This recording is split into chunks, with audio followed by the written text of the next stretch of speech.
Para esta ocasión, para este congreso, como ya vieron ustedes, el nombre de mi presentación es Laico o Guadalupano, el Estado mexicano y sus políticas públicas en sexualidad. El contenido que voy a desarrollar es el concepto de laicidad, con la premura y la brevedad que el tiempo permite. ¿Qué es un Estado confesional? ¿Qué es un Estado laico? Estoy entre sexólogas y sexólogos y por eso me parece muy importante dar mi punto de vista, cómo entiendo la sexualidad, cómo la percibo, para que estemos en un lenguaje común para el tema que voy a tratar. Y finalmente, ¿cuáles son las políticas públicas del Estado mexicano en términos de sexualidad? Bien, empezaría por el concepto de laicidad. Repito, voy a ser muy breve y muy concisa, el tiempo no permite cada uno de los conceptos que uno trata, pues puede uno sentarse a discutirlo mucho. A grandes rasgos, la laicidad es una posición ideológica y política que se devela, se discute, se plasma a partir del siglo XIV, y en el concepto de Fernando Sabater dicen: la sociedad laica tienen acogidas las creencias religiosas en cuanto derecho de quienes las asumen, pero no como deber que pueda imponerse a nadie. Hoy día el concepto de laicidad ha entrado a escucharse mucho, pero muchas veces mal interpretado, creo que a veces con fines perversos del enemigo. Es decir, la derecha, tratan de hacer creer que el Estado laico es un Estado en el que se impone una religión y no se permite, o al contrario, en el que no se permite profesar una religión, cuando es todo lo contrario. El Estado laico lo que pretende es precisamente la práctica de todas las religiones en el marco del derecho. El Estado laico dice no al dogma católico y vaticano. Desde luego estoy hablando dentro de nuestra cultura occidental. Si está por ahí mi maestro Juan Carlos Hernández Meijueiro, estoy hablando dentro del marco de la cultura judeocristiana occidental. El Estado laico dice no al dogma católico vaticano, no al monopolio de la verdad revelada de los jerarcas de la religión católica, no a la superioridad del clero católico y a su gobierno sobre la tierra en nombre de Dios. Y por el contrario dice sí a la separación entre el poder político y religioso, sí a la autonomía y libertad de credo intelectual, emocional y moral. Los estados contemporáneos, y cuando hablo de los estados contemporáneos hablo de los estados del siglo pasado y del presente siglo, aunque podríamos irnos un poquito a la Revolución Francesa, pero no me voy a ir hasta allá. Lo que hoy entendemos por estados contemporáneos son estados democráticos, en el sentido de que viven dentro de una representación popular, tienen procesos de elecciones, son estados de derecho porque hay leyes que consignan y protegen derechos humanos. Derechos como los derechos de libertad, a la expresión, a la decisión, al credo, a la asociación, etcétera, etcétera. Son estados de derecho porque existe igualdad ante la ley en razón de sexo, género, orientación sexual, etcétera, etcétera. Son estados laicos porque existe separación entre el Estado y las iglesias, entre el Estado y la religión. ¿Cómo es el Estado mexicano? ¿Es un Estado laico o es un Estado confesional, que sería lo contrario a laico? El Estado mexicano nace desde sus orígenes más remotos, de las culturas precolombinas, como un Estado confesional. Nuestras culturas prehispánicas eran estados teocráticos en la que el mandatario, el tlatoani, gobernaba de la mano del sacerdote y de los dogmas religiosos. Y esto viene a reforzarse con la conquista y durante la colonia. Durante muchos siglos, el origen del Estado mexicano es un Estado confesional.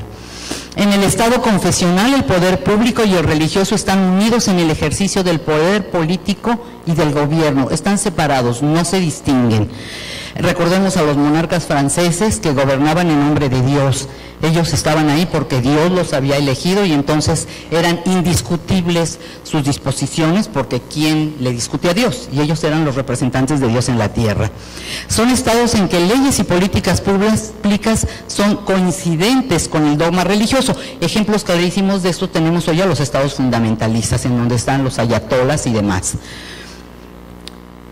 Son estados que pretenden imponer el reino de Dios sobre la tierra. ¿Y quién es el que impone este gobierno? Pues el representante de Dios, el monarca, el emperador, el rey, el presidente, el nombre que se le dé. Estamos hablando de dogmas católicos vaticanos en el caso de nuestra cultura. Y especialmente estamos hablando de la imposición de los dogmas católicos vaticanos. No estamos hablando de dogmas cristianos, no estamos hablando simplemente de dogmas católicos, estamos hablando de dogmas católicos vaticanos. ¿Cuáles son estos dogmas católicos mexicanos? Bueno, el dogma da toda una visión del mundo, de la vida, del ser humano, y en este caso el dogma católico vaticano del hombre pues nos habla de un ser superior. ¿Por qué? Bueno, pues porque ha sido creado por Dios a su imagen y semejanza, el hombre. El hombre ha sido creado a imagen y semejanza de Dios. La misión del hombre es adorar y servir a su Dios antes que nada, y su función, casarse, reproducirse, proteger y ser proveedor de su familia. Ese es su sentido y su razón de ser en la tierra. Así lo consigna este dogma católico vaticano. ¿Cuál es la imagen de la mujer? ¿Cuál es el perfil de la mujer? Bueno, ella no fue creada directamente por Dios, ella fue de trasmano, creada después del hombre y de una de sus costillas. Y esto nos haría entender muchas cosas de dependencia y de sumisión de la mujer. Pero bueno, su misión es adorar y servir a su Dios en primer término, pero después obedecer a sus padres mientras es soltera, después casarse, obedecer y someterse a su marido, reproducirse, cuidar y servir a su familia. Para eso vino al mundo. Entonces, dentro de estos dogmas no cabe otra posibilidad, sobre todo para la mujer. ¿Cuál es el dogma católico vaticano del matrimonio? Bueno, primero que nada nos habla de un hecho natural. Es decir, el hombre de Neandertal ya se casaba, porque es un hecho natural. Esto no se lo enseña a uno nadie, y cuando nos dicen es natural, están coartando la libertad, porque es natural, viene de la naturaleza, no puedes hacer nada en contra de la naturaleza, es un hecho natural. Siempre, a través de los siglos, desde que el hombre existe sobre la faz de la tierra, se ha casado. El matrimonio, y además el matrimonio en la concepción católica vaticana, el matrimonio es un hecho natural. Por otra parte, es la unión solo entre un hombre y una mujer. Su finalidad es la procreación. Es un vínculo eterno e indisoluble. Y es solo válido cuando es sancionado por la Iglesia Católica. Todo lo demás que no cumpla con estos requisitos no es matrimonio, y además no solamente no se considera matrimonio, sino es descalificado, es estigmatizado. Los hombres y las mujeres que no cumplen con estos requisitos del matrimonio van a llevar sanciones muy graves y no son reconocidas por el Vaticano. También esto nos da toda un perfil de familia. ¿Cómo es la familia en este dogma? También es una organización natural. Si ustedes recuerdan, últimamente estos sectores de derecha, muy aliados y muy vinculados con el clero católico, han hecho sus congresos de familia. Entonces en esos congresos se nos enseña que la familia también es natural. Es ya desde que el niño empieza a crecer, ya es algo que trae en sus genes, cómo va a formar una familia. No puede escapar ese destino, tiene que formarla tal cual. Es una familia formada por papá y mamá, es una familia unida, en donde papá y mamá están unidos en matrimonio, y donde los hijos e hijas vienen porque lo manda así Dios. Cualquier cosa que se aparta de este dogma no es aceptado, es negado, es estigmatizado, es sancionado. Ese es el problema del dogma. El dogma no se discute, el dogma no se cuestiona, el dogma es. Por eso cuando hablamos de dogmas se nos paran los pelos de punta, porque me está diciendo algo fatal, que no tiene escape, que así tiene que ser. Y si pretendes salir de este modelo, estás incumpliendo leyes naturales y de Dios. Entonces, ay, manita. ¿Cómo se percibe el erotismo y la corporalidad? Esto podemos estarnos aquí horas, nada más estoy dando un marco de referencia para avanzar en lo siguiente. Bien, ¿cómo es el placer? No existe placer. No existe placer dentro del dogma católico vaticano. El placer es pecado, el placer es malo. Lo que agrada a este Dios es el sufrimiento. Mientras más se sufre, más se acerca a Dios. Hay que sufrir mucho. No importa qué tanto sufras aquí, porque después vas a tener una eternidad de felicidad. La cópula, ¿cómo es vista? El erotismo se reduce a la cópula, no hablar de placer, tocamientos, nada. Todo lo que tiene que ver con el placer y con el erotismo se reduce en este dogma a la cópula. Una cópula solo entre hombre y mujer, unidos en matrimonio y con el único fin de procrear. Nada de apapachos, besitos. Bueno, ya van siendo más laxos, ¿no?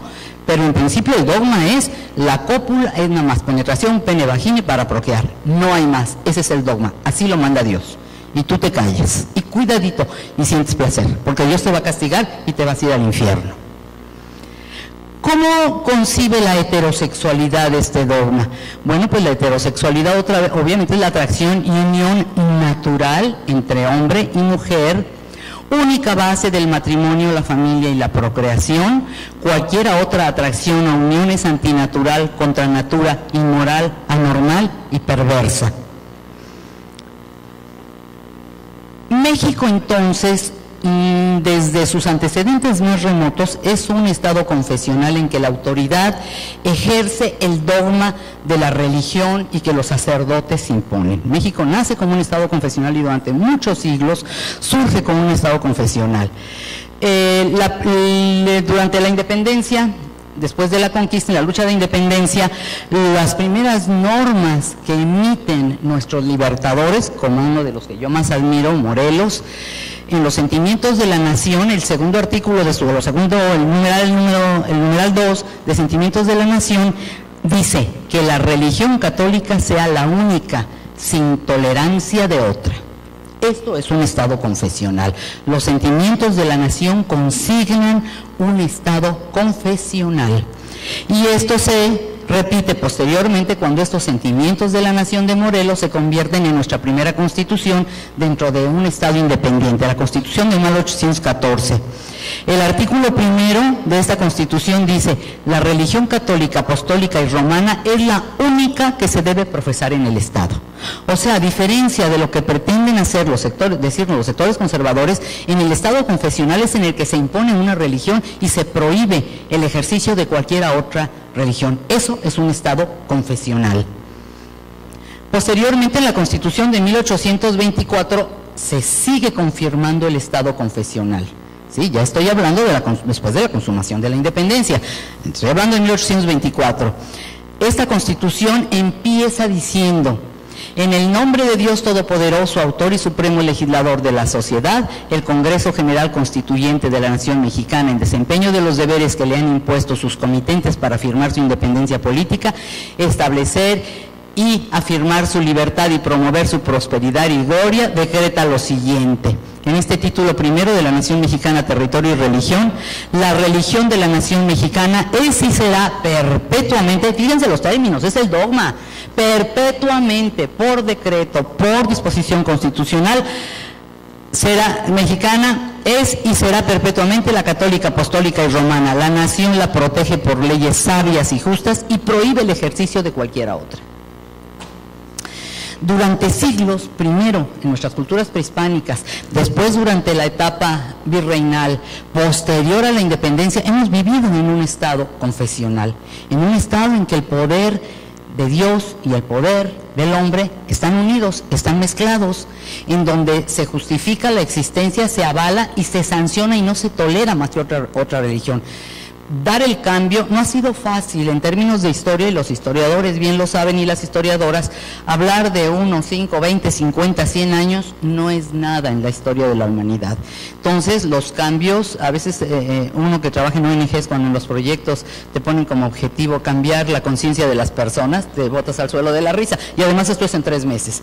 Dices, pues, ¿cómo, no? Cambiar la conciencia lleva muchos años, y sobre todo cuando tienes todo en contra.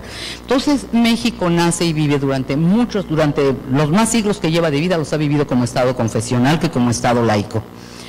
En el Estado confesional, las leyes, las políticas públicas, las decisiones de las autoridades del Estado se fundamentan, se basan en el dogma católico y en políticas vaticanas. Ya no nada más el dogma católico, sino las políticas que está emitiendo permanentemente, el día de ayer, antier, en este momento, el Vaticano. Esas son las políticas que rigen al Estado confesional. Y es así que nos encontramos con leyes que es difícil hacer el cambio que acaban de hacer en el Distrito Federal, en donde el divorcio se permite por la sola voluntad de las partes, de una todos los códigos civiles de la República Mexicana son trabas. No te dicen el matrimonio es indisoluble para toda la vida, pero trata de divorciarte y verás lo que te cuesta uno y la mitad del otro, porque hay 20 causales que tienes que demostrarle exhaustivamente y hasta sus últimas consecuencias para que te concedan el divorcio, porque el divorcio no te lo concede tu cónyuge, te lo concede un juez, ¿sí? Entonces, ¿por qué esa conmoción nacional? Porque en el Distrito Federal se concede el divorcio por la voluntad de una sola de las partes. Se permite que se casen personas del mismo sexo. Se despenaliza el aborto. Porque llevamos imbuidos en lo más profundo de nuestras células, de nuestras mentes, de nuestro cuerpo, el dogma vaticano. Y nos da mucho trabajo cambiarlo. Decíamos antes que los estados contemporáneos son democráticos porque existe representación popular, estados de derecho porque existen leyes en las que se consignan y protegen derechos humanos, y son laicos porque existe separación entre el Estado y las iglesias. Nuestro país empieza a ser un estado realmente laico en 1857, 1857, hace poco más de un siglo. Después de vivir siglos enteros bajo un estado confesional, empezamos a ser estado laico en 1857. Y esto se plasma en la Constitución de 1857, después de la Guerra de Reforma. Acuérdense, la Guerra de los 3 años, una de las guerras más sangrientas que ha tenido México. ¿Por qué? Porque se estaban moviendo los cimientos del dogma católico y vaticano, y esto causó conmoción. Y que independientemente de cómo se juzgue a Juárez, creo que él realmente es Juárez y los constituyentes de 1857 quienes nos dan Estado, son ellos. ¿Sí? Y el bicentenario debía de haber incluido. ¿Por qué no se incluyó en el bicentenario y el centenario todo el movimiento de 1857? Porque atentaba contra el clero. Por eso no se habló nunca no se celebra 1857. No se celebra, no se menciona. ¿Por qué se estigmatiza tanto a Juárez? Porque está moviendo, está cuestionando y está echando abajo el estado confesional para crear un auténtico estado laico. Pues había otros, pero estaba más feo. Entonces, este es donde aparece más bonito, don Benito. Entonces, este señor, repito, podrán decirle lo que quieran, pero es el que nos da realmente Estado de Derecho. Antes no existía como tal, había un Estado confesional. Este Estado laico, las leyes son emitidas por autoridades electas por el voto popular, con todo el pero que me le pongan en la elección popular, los mapaches, las trampas, la falta de consejeros electorales. Pero bueno, hay un Congreso, chafita, pero tenemos Congreso.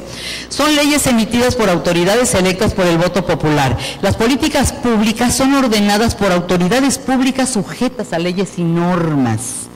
No son autoridades nombradas por Dios y quitadas por Dios, sino es el pueblo quien las elige. La Constitución de 1857, por primera vez en México, habla de los derechos del hombre. Dirán ustedes que no tiene género, pues todavía a estas alturas no nos acostumbramos al género, entonces pues no había más género que la tela entonces, no sabía lo que era género. Pero ya habla de los derechos humanos, habla de por primera vez. El artículo primero dice: el pueblo mexicano reconoce que los derechos del hombre son la base y el objeto de las instituciones sociales. En consecuencia, declara que todas las leyes y todas las autoridades del país deben respetar y sostener las garantías que otorga la presente Constitución. Esto es un Estado laico por primera vez, con toda la fuerza de una Constitución. Y esto cuesta sangre. Eso es lo que el clero no ha entendido. Esto costó sangre, sudor y lágrimas. La Constitución de 1857, dentro de todos los debates de los constituyentes, cuando se crea la Constitución, los que más conmoción causan, los que más tiempo se llevan, obviamente las reformas más discutidas es la prohibición a corporaciones eclesiásticas para quitar propiedades. La mayor parte del territorio nacional en tierras estaba en concentración del alto clero católico. La mayor riqueza de México estaba como hoy, nomás que más disfrazadito, estaba en manos del clero católico. Entonces, quítenle al clero sus propiedades, se enfurece. La exclusión de los eclesiásticos en puestos públicos, que es lo que quieren revivir, que puedan votar y ser votados y desempeñar puestos públicos. Caray, nos costó siglos llegar a esto para otra vez volver a lo mismo. la abolición de los fueros eclesiásticos y militares, que es la ley Juárez.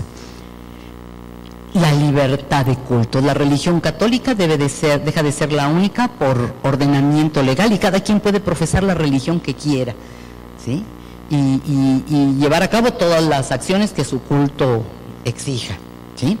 Esto enfurece, obviamente, enfurece al clero mexicano y llega más allá. Llega incluso al Vaticano, este enojo, ¿no?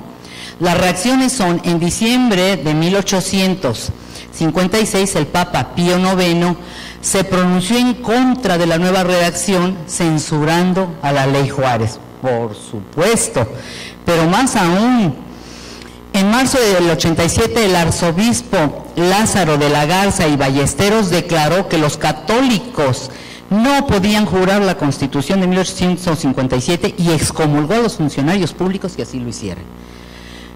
Quizá en este espacio y en este ámbito pensar en excomunión no nos espante, a lo mejor hay quien sí, pero hoy día hay funcionarios que se espantan de la excomunión.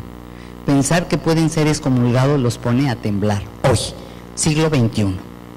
Esto pasaba, estamos hablando de 1857, pero hoy por hoy todavía hay funcionarios. Hay una anécdota muy conocida que ustedes la sabrán, que Porfirio Díaz en su momento fue héroe, ya después dejó de serlo, pero cuando fue héroe, él juró la Constitución de 1857 y obviamente, como todos los funcionarios que la juraron, como todos los constituyentes, fue excomulgado. Sin embargo, Porfirio Díaz estaba casado con su sobrina Carnalita, hija de su hermana. Nunca se casó. Cuando está en agonía Delfina, la esposa de don Porfirio, era muy católica, entonces pide por favor que le den la extrema unción. Entonces llega el arzobispo, creo que era un tal señor Labastida, creo que así se llamaba la historia, podrán ver en la historia. Llega el señor y le dice, no te puedo dar la extrema unción, porque no estás casada con Porfis. Pues que venga Porfirio, ¿no? Oye, pues vamos a casarnos. Y entonces dice don Porfirio, bueno, pues me caso con ella, pero ya, hombre, pues si no se va a ir al infierno la señora. Y entonces le dice el arzobispo, pero son primos hermanos, son tío y sobrina, son, el parentesco es consanguíneo muy cercano y esto lo prohíbe la ley, ¿no? La ley católica, ¿cómo se llama? La ley eclesiástica, pues no te voy a poder. Total que ya llegan a un arreglo y bueno, finalmente ya parece que le va a dar la extrema unción, pero ya cuando se la va a dar le dice, no, hay todavía algo peor, estás excomulgado, estás fuera de la iglesia, tu mujer se va a ir al infierno. Y bueno, aquella señora se retuerce, chille, por favor, Porfirio, por favor, ayúdame. Entonces finalmente convence a Porfirio y dice Porfirio, bueno, está bien, y si yo abjuro la Constitución, lo niego, entonces sí te puedo dar la extrema unción al final. Entonces don Porfirio Díaz abjura, niega la Constitución de 1857 y la señora ahorita de estar escuchando nuestras palabras en el cielo. Bueno,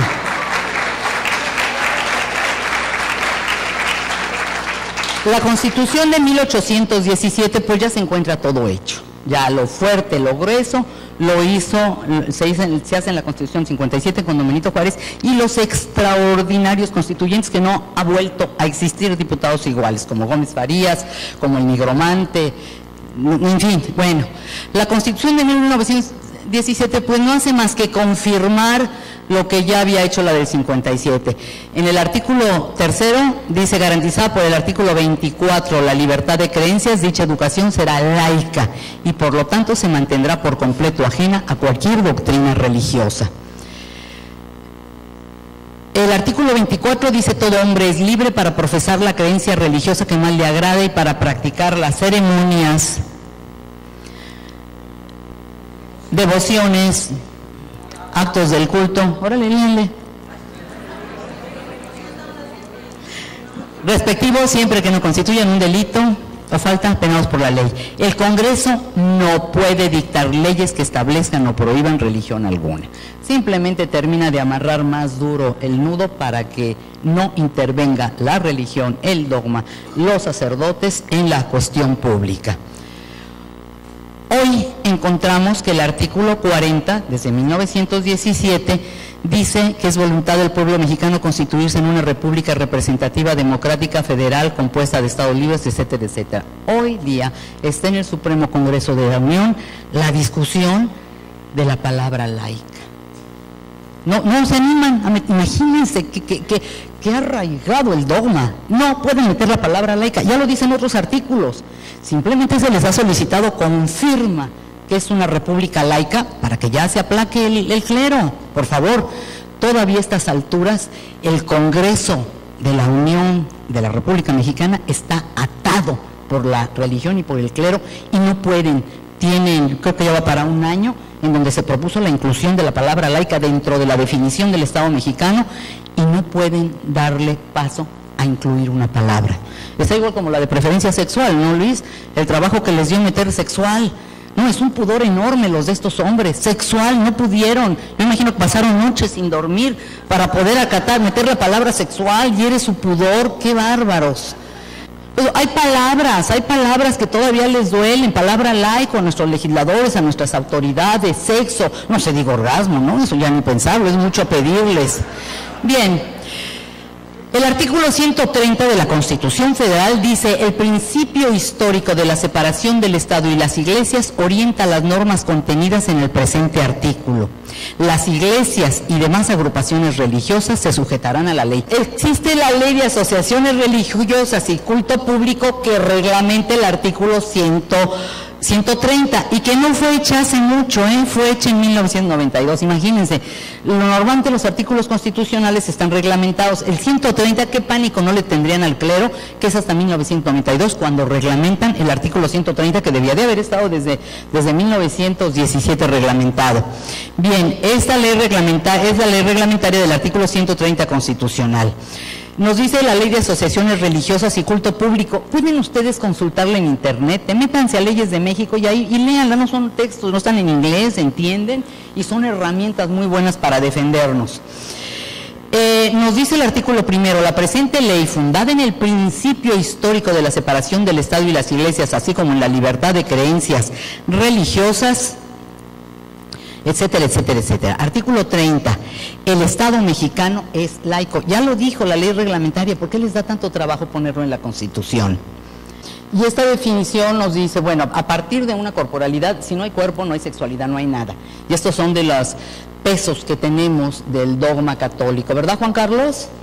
Del dogma católico, que es sin de cuerpo y espíritu. Por acá está el cuerpo y por acá está el espíritu. Entonces, no es cierto. Antes que espíritu, tenemos cuerpo. Antes que espíritu tenemos cuerpo, tenemos una corporalidad.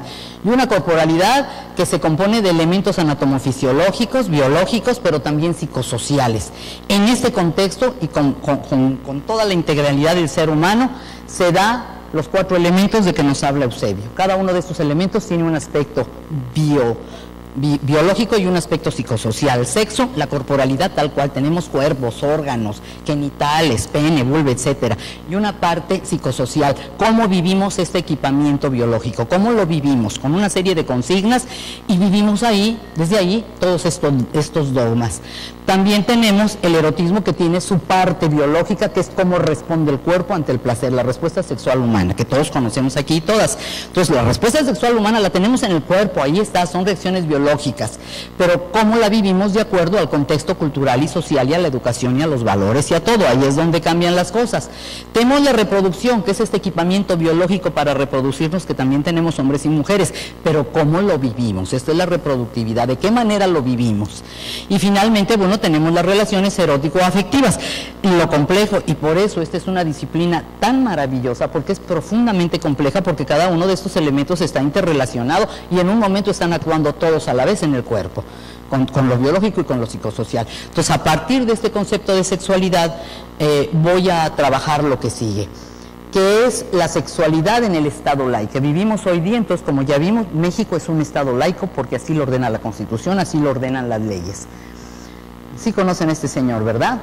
Vamos a ver de qué manera se da la intromisión de dogmas religiosos y políticas vaticanas en leyes y políticas públicas y en las decisiones de quienes ejercen una función pública. Bien, la ley de asociaciones religiosas y culto público En su artículo 25, segundo párrafo, dice: las autoridades federales, estatales y municipales no intervendrán los asuntos internos de las asociaciones religiosas. En el tercer párrafo, las autoridades antes mencionadas no podrán asistir con carácter oficial a ningún acto religioso de culto público ni actividades que tengan motivos o propósitos similares. Sin embargo, es práctica constante en nuestra religión mexicana los sacerdotes que comparecen a bendecir las patrullas, a poner los altares. En Aguascalientes hubo una época cuando estuvo el PAN que dentro del Palacio Municipal y el Palacio Estatal estaban los altares con el Sagrado Corazón, la Virgencita de Guadalupe. Los secretarios tenían sus altares en sus oficinas. Los edificios son públicos, son nuestros, no son de ellos. Pero bueno, pues ni modo. Todos los presidentes han tenido vínculos con el Vaticano. ¿Cuál más, cuál menos? Todos se han doblegado ante el Vaticano, ante el Papa. ¿Sí? Unos de manera más discreta, más oculta, otros abierta. Por ejemplo ¿no? Más abierta que pero todos, ¿quién quieren? Echeverría, este señor fue muy cuestionado en su momento porque cuando visitó el Papa México se hincó en su carácter de primer mandatario de la nación a besar los pies del Papa. Imagínense, López Portillo, claro, ¿y saben por qué trajo al Papa? Porque su Santa Madrecita se lo pidió. ¿Quién quieren? Salinas le dio el voto activo al clero, está bien. Cedillo, Fox, no se diga, ¿no? Calderón, el Copetón, todos se han doblado, todos se han hincado ante el Papa, de manera oculta o de manera abierta, cada vez más abierta. Ha habido secretarios, no me digan que no lo conocen. Ha habido secretario que su credo y su prédica pública, su discurso público ha sido católico, ¿sí? Ha sido abiertamente católico, como secretario del Trabajo. Esto, bueno, ¿qué les digo? Ha habido gobernadores, bueno, si no me digan que tampoco lo conocen, perdón. Ha habido gobernadores. Lasquito, si lo conocen, el que le da asquito a las personas homosexuales, si lo conocen, el anterior también, y hasta muy de izquierda, pero acababan de inaugurar la Plaza Mariana en terrenos donados por el PG, con dinero de Slim, e inaugurado por Marcelo Ebrard, la Santísima Trinidad, presente. Claro, todo eso, y finalmente la Basílica de Guadalupe y su abad se llenan las bolsas de dinero con esto. Es un ejemplo, bueno, es una persona que yo quiero mucho, aunque no lo crean, la quiero mucho. Estoy hablando de Lorena Martínez, presidenta municipal de Aguascalientes, una mujer a quien admiro y respeto profundamente, pero todos los días viola el Estado laico, todos los días. En sus actos siempre tiene que ir acompañada del obispo de Aguascalientes, como para que dé fe de que ella es una persona moral, seria, responsable y decente. La quiero mucho, es una extraordinaria gobernante, nos va a apoyar para el Congreso, pero está violando todos los días en el Estado de Aguascalientes, el Estado laico, y esto no es decepción, esto sucede en toda la República. Bien, existe una fuerte alianza de altos jerarcas de la Iglesia Católica con grupos conservadores. Todas estas personas les serán familiares.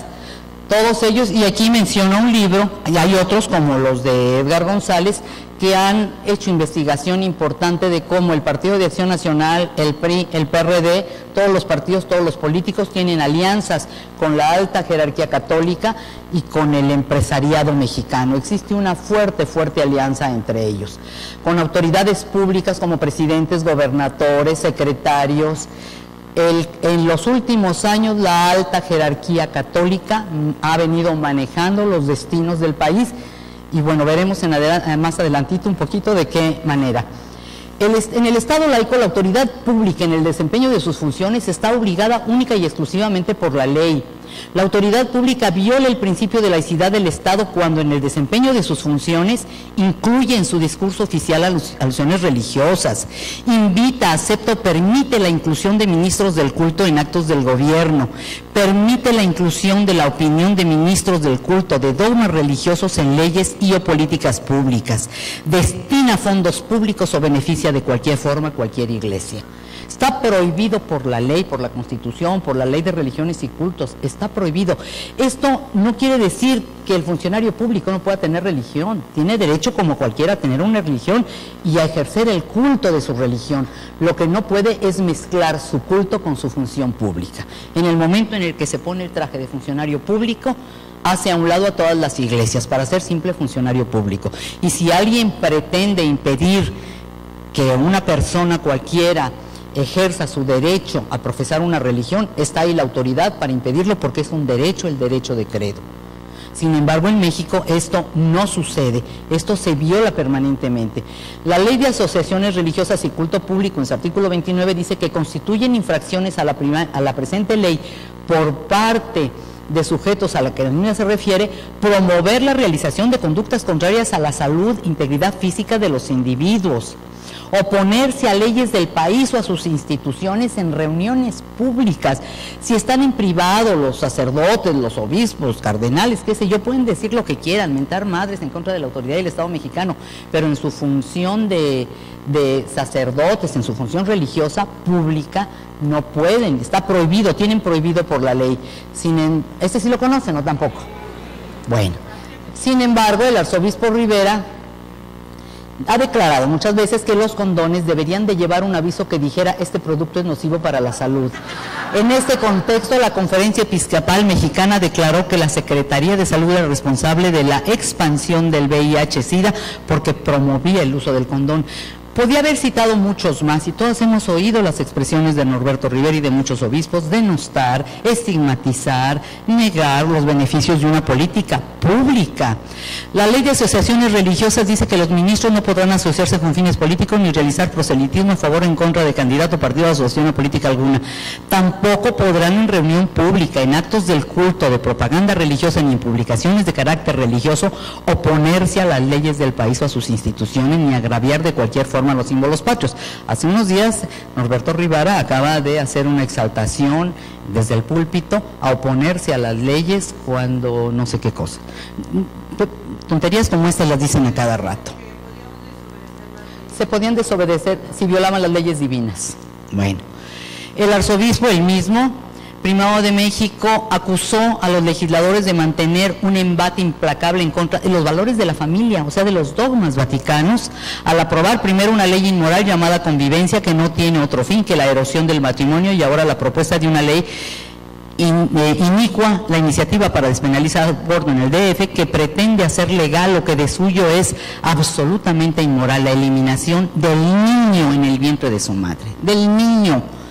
Altas autoridades de México han tomado ya cartas en el asunto, afortunadamente. Creo que sobre todo quienes trabajamos en estos campos hemos visto recientemente esta controversia constitucional. Se despenaliza el aborto del Distrito Federal, entonces el clero, en su enojo, igual que cuando la Constitución 57 entra en furor y entonces promueven todos los estados. Claro, es más fácil manipular en los estados que a nivel federal. Entonces la inclusión de la protección a la vida desde el momento de la concepción en 18 estados. Pero afortunadamente de estos 18 estados, 2 interponen una acción de inconstitucionalidad ante la Suprema Corte de Justicia. En un extraordinario debate, si pueden léalo, los ministros de la Suprema Corte de la Justicia, encabezados en este caso por Fernando Franco González Salas, hacen unas ponencias extraordinarias para fundamentar la inconstitucionalidad. Sin embargo, los representantes del clero, que también están, y está bien que están en la Suprema Corte de Justicia, encabezados por Sergio Aguirre Anguiano y Ortiz Mayagoitia, junto con Margarita Luna Ramos y Pardo Rebollo, ganan la controversia, porque la Constitución así lo consigna, que tiene que ser una mayoría calificada, tratándose de la inconstitucionalidad de leyes de las constituciones de los estados. Ganan, y bueno, entonces este señor, muy enojado, dice que ganaron el obispo de Mexicali porque recibieron una orden de alto, muy alto, que dijo, él no iba a decir a quién, pero que votaran en contra de que no se declarara constitucional.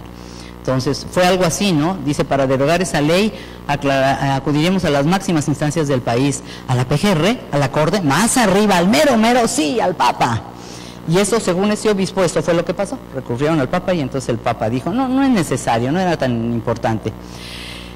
Estas altas instancias vaticanas, con estas altas instancias mexicanas, de partidos políticos, esta bella mujer con este galán, obispos, todos ellos en un momento dado, partidos políticos, se unen, hacen alianzas para ir en contra del ejercicio libre de, sobre todo por el tema en el que estamos, de la sexualidad. Altas autoridades públicas mexicanas en connivencia y complicidad con la alta jerarquía católica violan impune y cotidianamente derechos humanos garantizados por la Constitución Federal y leyes que de ella emanan. Violan el Estado mexicano laico y de derecho y la Ley de Asociaciones Religiosas y Culto Público reglamentaria del artículo 130 constitucional. Se oponen a toda ley o política pública contraria al dogma religioso o vaticano. Se oponen a la imparticipación de una educación sexual pública, laica y científica. Recuerden que ya han intentado quitar que en las escuelas públicas se dé educación laica. Se oponen a que se reciba información sexual pública, laica y científica. Niegan reconocimiento a la diversidad sexual. Niegan la igualdad ante la ley en razón del sexo, género y demás. Se oponen a la promoción, distribución y uso de métodos anticonceptivos, a leyes que despenalizan el aborto, a todo tipo de técnicas de reproducción asistida. Han promovido exitosamente la inclusión en 18 estados, en 18 constituciones estatales, la protección a la vida desde el momento de la fecundación. Se han opuesto y han estigmatizado las leyes de sociedades de convivencia, el divorcio por la sola voluntad de una de las partes, el matrimonio entre personas del mismo sexo, adopción por personas del mismo sexo. Y podríamos seguir señalando que el clero se oponga, adelante, que lo haga, pero que la autoridad pública lo haga, eso es muy, muy grave. El gobierno y la religión tienen que ir por caminos separados. El Estado mexicano y sus leyes son laicos. Las actuaciones, decisiones y políticas públicas de las autoridades mexicanas deben también serla. Para concluir, el Estado y la Iglesia son válidas. Y fíjense que no he hablado de religión ni de feligresía. He hablado de jerarquía católica, de alta jerarquía católica. El sentimiento religioso es profundo, debe respetarse y qué bueno que exista, pero los jerarcas, los altos jerarcas de la Iglesia están incurriendo permanentemente en violaciones. Y bueno, para terminar, curiosamente el Estado laico, hubo por ahí hace muchos siglos quien lo definió como al César lo que es del César y a Dios lo que es de Dios. Por Dios, más claro que esto, y lo dijo uno de ellos.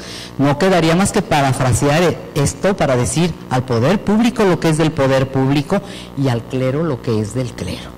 Y con esto termino y quedo a su disposición, como decía un viejo comunicador mexicano, les dejo mi reputación para que la hagan pedazos.